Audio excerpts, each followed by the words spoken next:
This is Ag Matters PM from the Iowa Agribusiness Radio Network, brought to you by the Iowa Soybean Association, your daily recap of the information that affects Iowa's farmers, producers, and consumers, right here in the heart of the heartland.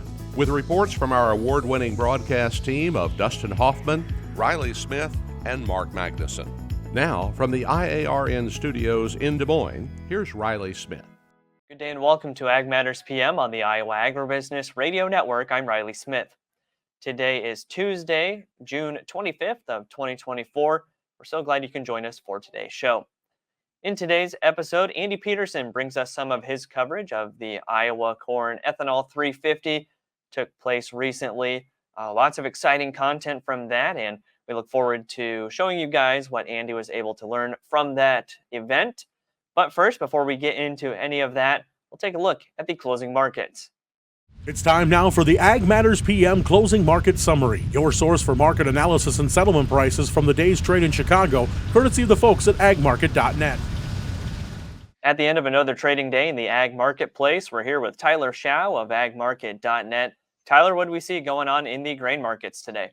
It was kind of an ugly day in grain markets. A lot of people were looking for that turnaround Tuesday to develop after some pretty poor looking trade to start the day yesterday, and then some, what a lot of people were calling some key reversals on November beans in particular, where we went down, took out the day prior's lows, and then actually closed higher than last Friday's highs, and everyone kind of thought we were going to see some follow through, especially with the crop ratings all declining when you look at corn, soybeans, and spring wheat. And yet, as the market went on today, just came under a lot of pressure. And I've been telling most of my customers, that it's colorful map season, where we get these GFS and Euro precipitation outlooks, and they run about every 6 hours, and one comes out, and so far the latest updates that we saw in the overnight, and then again this morning, and then again at 11 o'clock, all point to increasing rain chances in some areas that need it, and lowering rain chances in areas that definitely don't need it. So. And then, thinking of those rain chances, we've got that severe flooding in the upper Midwest. We would expect that to weigh in on the markets with the crop conditions, but do you think the marketplace is maybe just waiting to see just how much damage was caused, maybe even in the next crop conditions report?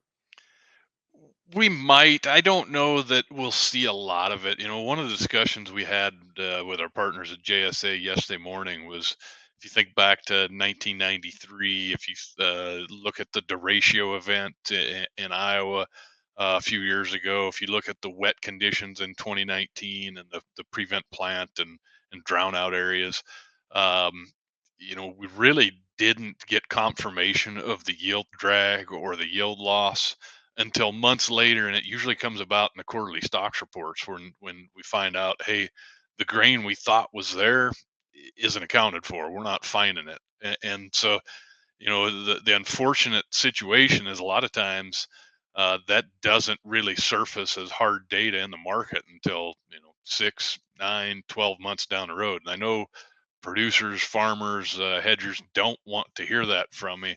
But that's, the odds of us coming in here next Monday and the USDA saying, oh, crop conditions are horrible in Iowa because of the flooding, I don't think it's going to provide the spark that a lot of people are hoping for. On the other side of the marketplace in the livestock complex, how did cattle and hogs trade today? It was kind of a blah day in the cattle markets, kind of both sides of unchanged, and there's a lot of spreading going on. If you take a look, that's really the only way you can describe it, where you've got the August board down 40 cents and your October and December board up 55 and 35 cents. Feeder cattle just kind of traded, spiked higher on the day, then spiked lower, and then they're basically going to come in unchanged on the day. Hogs, again, kind of all over the place, throughout the day, and for most of the contracts going to end up lower on the day. And then with the severe heat that we've seen alongside the rainy conditions lately, obviously that's going to weigh in a little bit on livestock weights being able to put on weight through that warm weather, because obviously when it gets warm, they are not going to put on as much weight. Do we think that will come, kind of to fruition in the markets as well? It very well could. It's going to depend on how long the heat lasts and kind of the intensity and the duration. I think it will play a role because remember, we're seeing total production of beef drop year over year. Most of that on lower number of head because the head that we are killing are significantly heavier. And I'll be honest, I haven't looked at it this week, but we've been trending carcass weights at nearly 50 pounds heavier than they were a year ago. So we're offsetting some of that drop in actual uh, head of cattle in feedlots. We're offsetting that with higher carcass weights. So now, if you throw some heat, you throw some muddy pin, wet conditions, and weight gain drops. Yeah, that's definitely going to play a role on harvested weights of these animals as they go through. It's going to take production out of the system, and that should on its own, that should be supportive to especially the fat cattle market. We'll just have to kind of wait and see how this plays out. Like I said, it's really largely going to be, does the heat stay as long as they're talking right now? All right, Tyler, lots of great information today. For those of our listeners and our viewers who would like to get in touch and learn more from the folks at agmarket.net, how can they do that? Look us up on the website, agmarket.net. There's a contact page. You can check, see if there's an office or a broker in your area, and we'd love to hear from you. That again was Tyler Schau of agmarket.net. Tyler, thank you so much for visiting with us today, and we look forward to chatting again soon. You bet. Take care. That again was Tyler Schau of agmarket.net. We'll take a look at how the numbers closed through the market window at iowaagnet.com. July corn down 8 even at 425 and a half. July soybeans down 12 even at 1163 and a quarter. July soybean meal down 750 at 365.30. Soybean oil down 73 cents at 42.76. Chicago wheat down 10 and 3/4 at 541 and 3/4. Kansas City hard red wheat down 5 and a half at 576 even. Minneapolis spring wheat down 9 and a half at 595 and 3/4. July oats down 3 and 3/4 at 304 and 3/4.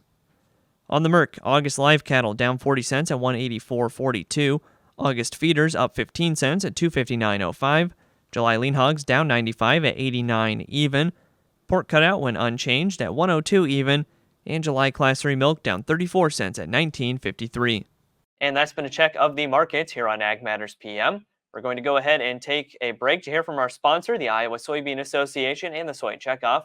When we come back, Andy Peterson has his coverage of the Iowa Corn Ethanol 350. This is Ag Matters PM. Iowa Soybean Association is driven to deliver for Iowa's 40,000 soybean farmers. We're proud to provide objective agronomic research, a helping hand with soil and water stewardship, and timely industry news powered by the Soybean Checkoff. Learn more at iasoybeans.com. Welcome back to Ag Matters PM on the Iowa Agribusiness Radio Network. I'm Riley Smith. Well, over the Father's Day weekend was the very exciting and much anticipated Iowa Corn 350 powered by ethanol. Winner of that race, of course, being Ryan Blaney. Interesting fact about Ryan Blaney winning it, his mom is from Sheraton, so he's probably the closest thing we even had to an Iowa racer in the race, and just something very fun to see about that race. But Andy Peterson was there covering the event, had the chance to visit with Craig Floss, CEO of the Iowa Corn Growers Association, to talk a bit about the race and the corn industry in general. Craig, you and I have been getting together for a lot of years to talk ethanol promotion and high performance engines. In fact, you and I sat here 18 years ago when Iowa Corn sponsored the first IndyCar race at the Iowa Speedway. Now here we go with the first ever Cup race. This never gets old. No, it really doesn't. This is a pretty phenomenal place. To think that out of a cornfield, this facility was built, still surrounded by cornfields, and we use those very cornfields to produce a great crop that we know all too well here in Iowa, and we produce ethanol to power the engines. It's pretty phenomenal. Yeah, in what used to be an Iowa cornfield. Over 40,000 in attendance at the track in person for the Cup race, and a big TV audience as well. That's right, over 4 million. Of course, there's an international audience. There's a big reason why our corn farmers believe this is a great platform for us to share our messages, not just about ethanol, but about all the other products that come from corn as well. But ethanol specifically, one of our biggest growing markets is the international export market for ethanol. We're cleaning up a lot of polluted cities' air using ethanol. And because NASCAR goes international, there are going to be people seeing this in other countries that are going to say, hey, what about those ethanol messages? That's interesting to me. So we think it's a real good opportunity.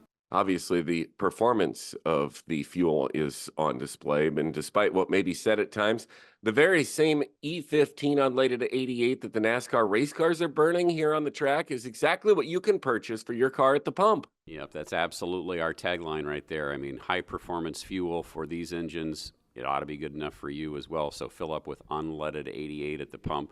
Again, which is an E15 blend. It's the very same blend that's available for you as a consumer. NASCAR has been burning E15 since 2011. I got to be fortunate enough to be a part of that introduction to NASCAR when we were working with both IndyCar Series and NASCAR to get ethanol introduced. And since 2011, they've been now with millions of miles under the hood or or over the tires, whatever the best way to say it is. It's millions of miles burned on ethanol, and they are performing exceptionally well. So we think there's a good translatable message there to consumers to say, good enough for NASCAR, good enough for your car. This is all happening at a time, Craig, when we have over 2 billion extra bushels of corn and the crop in the field. By and large, I know there's some weak spots, and obviously we feel for those who are underwater. Looks pretty good. So that mission to increase the corn grind perhaps has never been more important. Our farmers are incredible. They are just incredibly prolific. We know how to grow corn. And so our biggest challenge at the Iowa Corn Promotion Board and the Iowa Corn Growers Association is how do we grind more of it?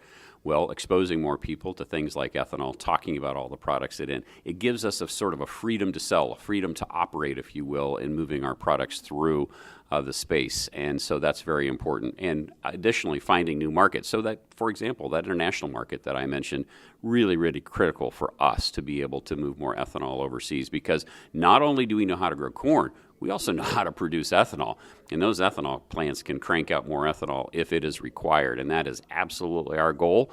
We want them producing more, so we're shipping more, which means more corn grind. So it's a very nice cyclical thing for us. And it all starts with people understanding the potential. Over 4,000 uses for corn. And the thing is, Craig, most of those, including ethanol, are 100% efficient. Well, ethanol with the distiller's grains that come off, sometimes they're squeezing the oil out of it for things, which is also going into potentially biodiesel.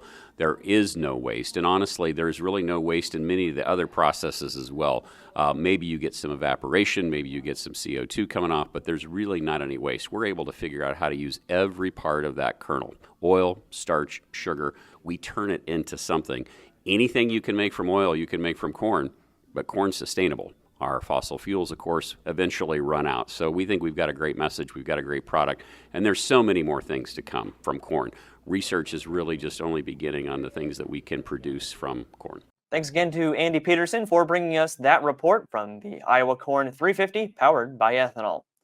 And that's all the time we have for this episode of Ag Matters PM. Thanks again for tuning in. You can find all of our content on our website at iowaagnet.com. Also follow us on social media at Facebook, X, LinkedIn, and TikTok, and find our video content as well as previous episodes of AM/PM on our YouTube channel. Make sure you subscribe and hit the notification bell to see when those videos go live. Don't forget as well our morning, midday, and closing market podcasts, as well as the Iowa Ag Matters podcast and Pods of Potential. You can find those on your favorite podcasting platform on Apple, Amazon, Google, Spotify, and Podbean. From the Iowa Agribusiness Radio Network studios in Des Moines, I'm Riley Smith. On behalf of Quentin Slater, Dustin Huffman, Andy Peterson, and Mark Magnuson, we thank you for watching. This has been Ag Matters PM.